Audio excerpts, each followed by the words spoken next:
Spoiler alert for the series finale of Kirby Right Back At Ya. About 10 minutes of that episode was really an advertisement for this racing game. As fun to watch as that whole episode was though, was the game it advertised actually that good? This is Kirby Air Ride for the GameCube. This is a multiplayer-focused racing game that sees players use warp stars and other vehicles featured in past Kirby games. Most of the time you're racing, but in that Mario Kart and Smash Bros. Spirit, sometimes you're also battling with different items in a chaotic flurry. I will say this is one of the better looking games on the GameCube. Sure, there's noticeable blockiness in the tracks and maps, but the colors really pop. The characters are well polished and the frame rate manages to be surprisingly smooth given how fast the game is and how much is usually happening.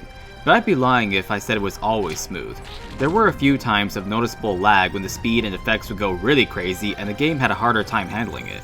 In fact, the sound is part of that craziness. The music is very fast-paced and high energy in that Kirby style, and the sound effects are familiar, high-impact cartoony sounds from past games. There's also no voice acting, not even sounds coming out of Kirby. This was before hearing Kirby's voice would become more common after all. The game is broken up into 3 modes: Air Ride, Top Ride, and City Trial. Air Ride is your standard racing mode. You race on these different tracks that all have some kind of elemental theme. They're well-designed tracks with pretty good detail, and they each feature select enemies for you to suck up and gain powers from. You then use those powers on your rival Kirbys to gain an advantage. So it's a more Kirby approach to Mario Kart's items. Another thing to bear in mind is that you'll unlock more machines as you play, and these machines each handle differently due to their various strengths and weaknesses. So after playing for a while, you can discover which machine works better for your playstyle. It's also great that all 3 of these modes can be played with up to 3 bots with adjustable difficulty levels. This feature rounding out what sounds like a great multiplayer game until you get to the controls, which are a pivotal part of any racer. See, it's become instinctual to press a button to accelerate, another one to brake, one to drift, and so on. Mario Kart, F-Zero, Diddy Kong Racing, even LEGO Racers controls like this.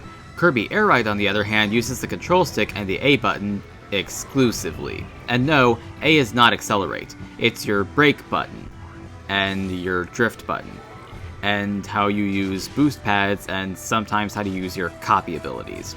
The control stick is for steering and using your spin attack. Acceleration is completely automatic. Now, it's clear that HAL Laboratory did this with the intention of making the game easily accessible, but instead the opposite happens.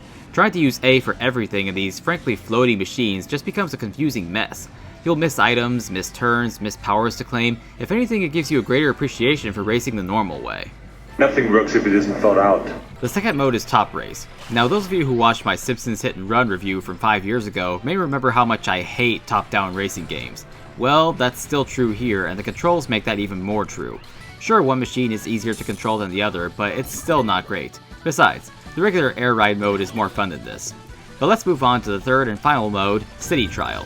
City Trial is honestly the most fun of the 3 modes. It has more battle mode aspects as you spend 5 minutes in this open city collecting items to strengthen your machine and attacking your opponents to steal their items. This all leads to the main competitive event, which is always random at the end of the trial. There's quite a lot thrown into this city, including the occasional special event to mix things up. However, the controls once again hindered otherwise good game. It made collecting items more difficult than it should have been, and instead I ended up crashing a lot. Also, minor note here, but after playing Destruction Derby once, I couldn't help but wish there was a standard battle mode that I could access anytime. The city would have been the perfect place for it, but that doesn't take away from City Trial's fun factor. There is potential for great fun in short bursts here, especially for Kirby fans and racing fans, but the controls really hurt the overall game. It's also next to impossible to find it for less than $70 online now. So if this ever becomes a $20 re-release on the Switch someday, then yes, it would be a pretty good purchase. But until that happens, if it ever does, you really should only pick this game up if you somehow manage to find it being sold for a lower price. And that's my review of Kirby Air Ride for the Nintendo GameCube. If you liked this review, check out my previous reviews of Kirby 64 The Crystal Shards for the Nintendo 64, and Kirby Star Allies for the Nintendo Switch. See you all next time!